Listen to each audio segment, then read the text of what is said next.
something doesn't exist doesn't mean to say it can't exist. So what we're talking about here, when it comes to the disease of addiction, alcohol, drugs and gambling, which is mainly what we deal with, suicide prevention, recovery from addiction and depression, these are the outcomes for a lot of people when it comes to alcohol, drugs and gambling, untreated alcohol, drugs and gambling.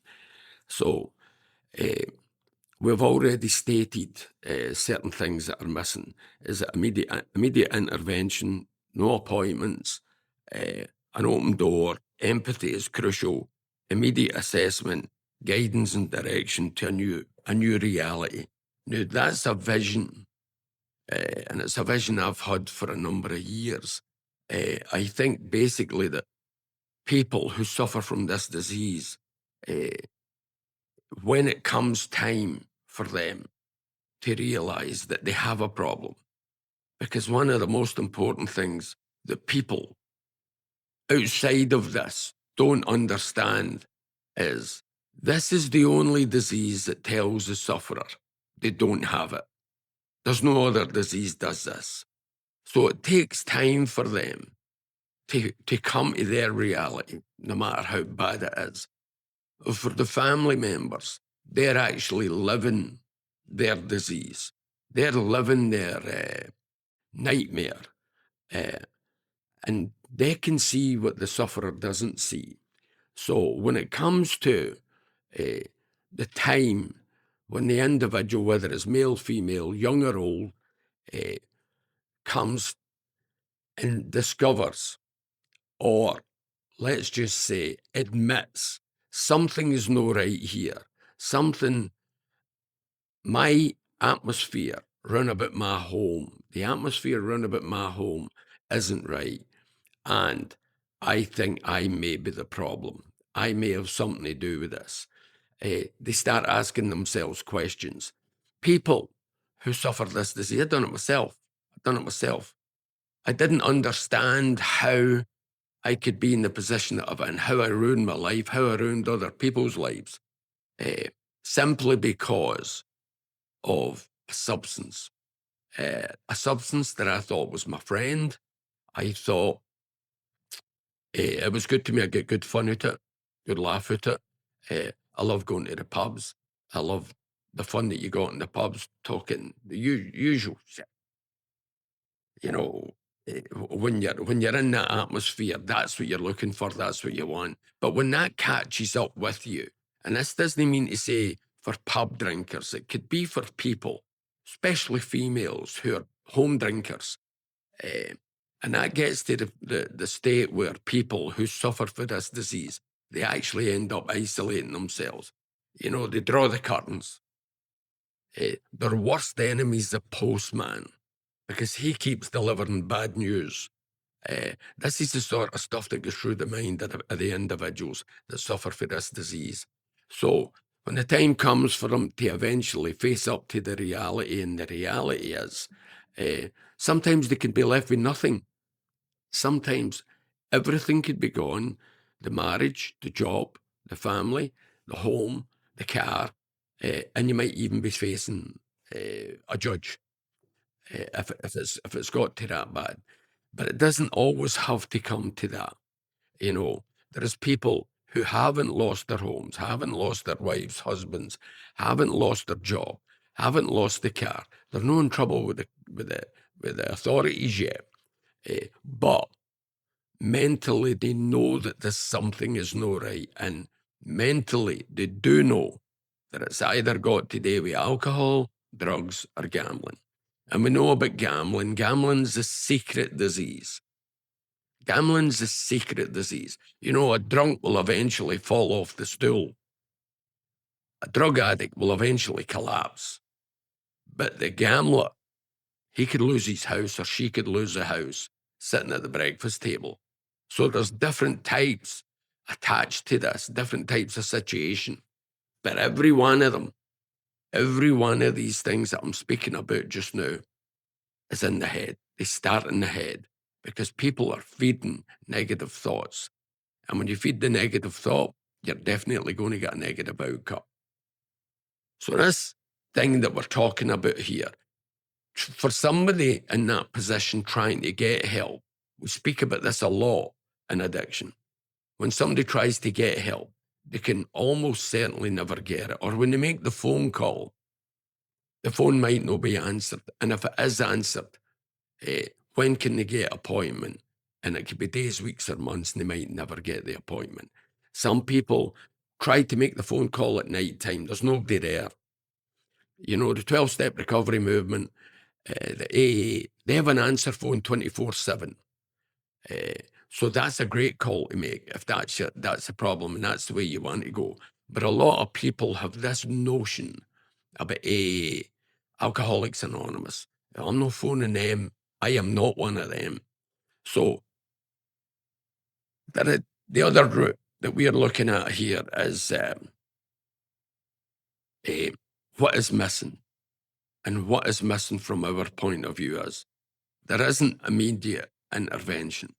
There isn't a place where you can get get to speak to somebody without an appointment.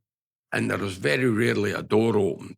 And sometimes when you speak to people concerning this condition, some of the people that you're speaking to will never understand you. I mean, you could speak to counsellors, and unless they've walked the walk, they will only be able to feel your pain. I don't think that is unfair to say, you know. So to get somebody who has the empathy that's required to take you to the next steps, I think that's crucial. And there is a lot of good people out there. There's a lot of counsellors, brilliant counsellors, who do that job and they do it well. And an immediate assessment of your current situation is vitally important because you have to start once you make the phone call or once you make the decision that you have an issue, and it's a very, very dodgy situation that you find yourself in, or it's a situation that you should never be in the first place. Uh, if you get an immediate assessment on your immediate situation, then you can get the guidance that you're needing, because it's important that you get the proper guidance and direction. Because if you're talking to the wrong people, you're going to get the wrong guidance and you're going to get the wrong direction. And this is about life.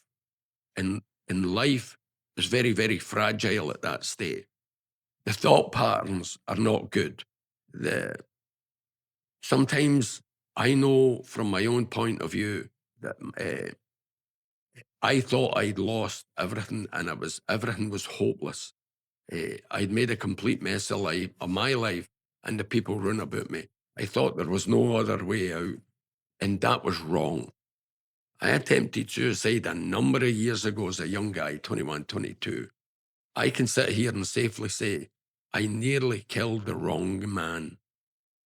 I nearly killed the wrong man, because that young guy isn't the guy that's sitting here today.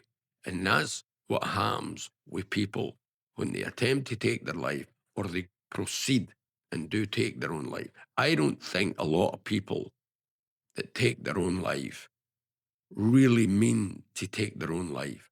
Now, there are some people out there who have done it and they meant it, and there was no alcohol, no drugs, no gambling, but there was something behind it and it was in their head.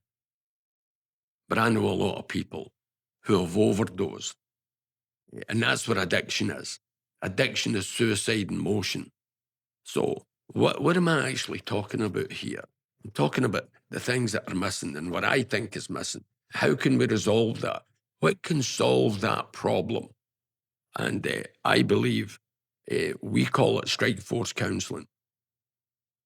I'm in the process now of trying to put something together, and we're calling it strike force counselling. Basically, what it is immediate intervention, but it's immediate intervention with people who actually know what they're talking about.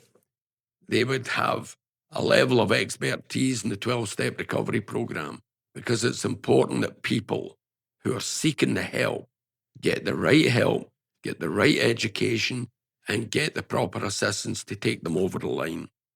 You know, and there is in the 12-step recovery movement, the co-founder of Alcoholics Anonymous was a man called Bill Wilson. He's better known as Bill W. And his colleague was Dr. Bob Smith.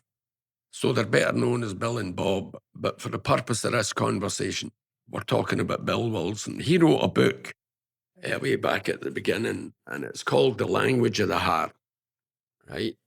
And in The Language of the Heart,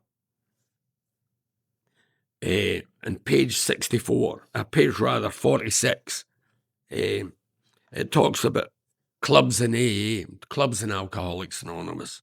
It's been a sort of step 13. There's some people in the fellowship have a different, they've heard stories about the 13th step, but they don't actually know what they're talking about. Because the 13th step, according to Bill Wilson, and I have to get this right, I want to make sure I get this right.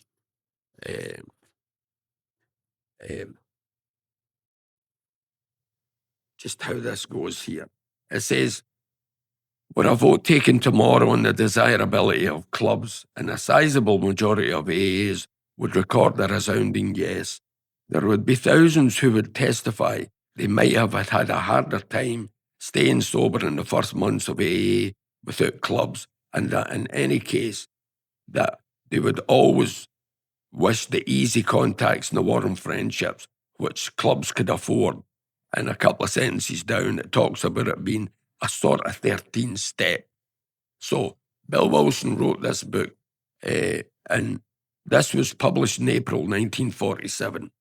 It also states, despite alarms, it is quite settled that AAs who need and want clubs ought to have them. So Social Ground Force, who deals with the mental health side of this disease,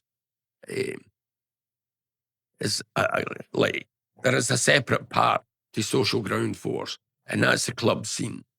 And that's what we're trying to bring to life. I think it's very important that we have some form of social scene. I think it's very important that once somebody comes in through this door, the doors of Social Ground Force, then they get passed on and they can come into what's called the social scene, the Bill W Club. Now, that's not what we're calling it at the moment. It's a club scene, but the book is called because Bill Wilson wrote it. There was a club scene in the early days in 1947. So I understand and I believe that the missing link for all of this is an open door, a telephone number where they can talk to somebody.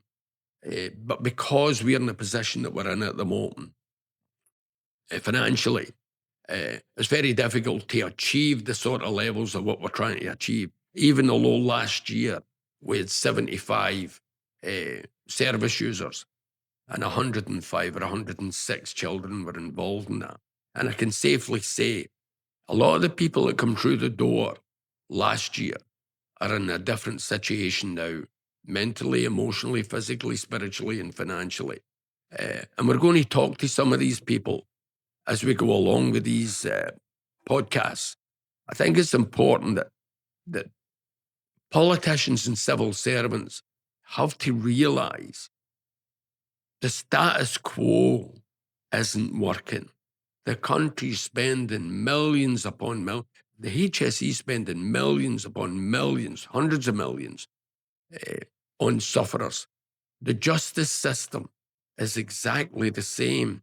I think it costs about 100,000 to keep a prisoner in prison for 1 year.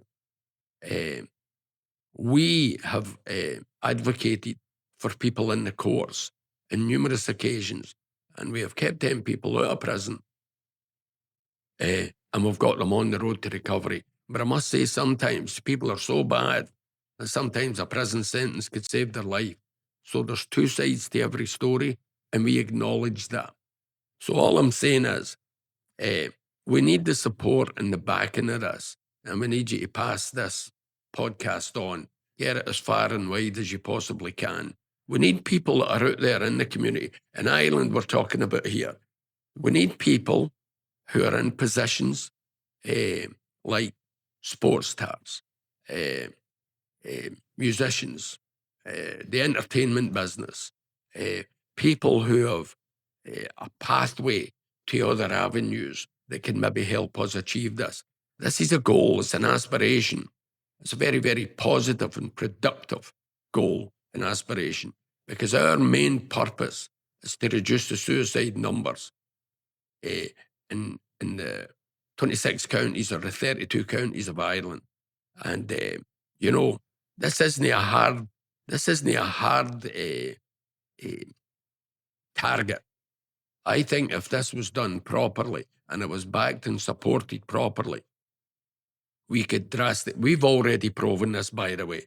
We can reduce these numbers because we've actually done it.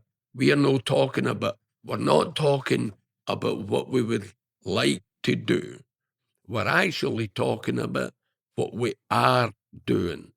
So we're not talking about a fantasy. We're talking about a reality.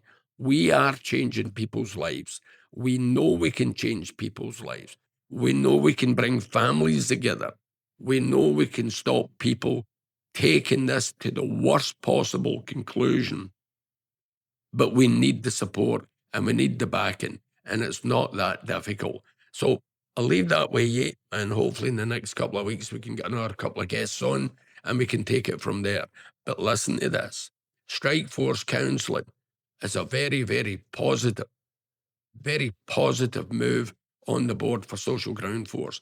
And we're on the process of putting this together.